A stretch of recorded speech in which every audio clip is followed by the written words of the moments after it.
Hello guys, എന്താ video എന്ന് വെച്ചാൽ ഒരു ഫെസ്റ്റിന് പോകുന്ന വീഡിയോ ആണ്. അപ്പോൾ എൻ്റെ ഗെറ്റ് റെഡി വിത്ത് മീ ആണ് നിങ്ങൾ കാണാൻ പോകുന്നത്. നമുക്ക് സ്വന്തം വീഡിയോ അതിൻ്റെ വീഡിയോയിലേക്ക് കിടക്കാം.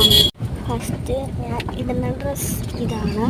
പിന്നെ നമുക്ക് ഇതൊന്ന് പെട്ടെന്ന് ഇട്ട് ബാക്കി മേക്കപ്പിലേക്ക് കിടക്കാം. ഇതാണ് സൺസ്ക്രീൻ. ഞാൻ ഇടുന്ന സൺസ്ക്രീൻ എല്ലാം കൂടെ തേച്ചതിന് ശേഷം ഐലൈനർ, അത് കഴിഞ്ഞ് മുടിയും കൂടെ കിട്ടി ഞാനങ്ങ് റെഡിയായി. ഏറ്റവും ഫസ്റ്റ് റെഡി ആയത് ഞാൻ തന്നെ ആയിരുന്നു ഗൈസ്. പിന്നെ ഞാൻ ഇങ്ങനെ വെളിയിൽ കൂട്ടുകാരെ വിളിച്ചുകൊണ്ടിരിക്കുകയായിരുന്നു. അവളുടെ കാലൊന്നും മുറിഞ്ഞിരിക്കുകയാണ് കേട്ടോ. എൻ്റെ ഹോസ്പിറ്റലൊക്കെ പോയിട്ട് വന്നിരിക്കുകയാണ് കേട്ടോ. അവളോട് സംസാരിച്ചുകൊണ്ടാണ് ഞാൻ ഈ വീഡിയോ എടുക്കുന്നത്. അപ്പം ഞാൻ ഈ പൊക്കോണ്ടിരിക്കുമ്പോഴാണ് ഈ റെക്കോർഡ് ചെയ്യുന്നത്. എനിക്ക് പകുതിക്ക് വെച്ച് വീഡിയോ എടുക്കണം എന്നുള്ളതുകൊണ്ട് അപ്പം ഞാൻ എൻ്റെ വെള്ളവും ബാഗുമായിട്ട് കാറിലോട്ട് കയറാനായിട്ട് പോവാണ് കേട്ടോ. അപ്പോൾ നമുക്ക് ബാക്കി പാട്ട് സെക്കൻഡിൽ കാണാം.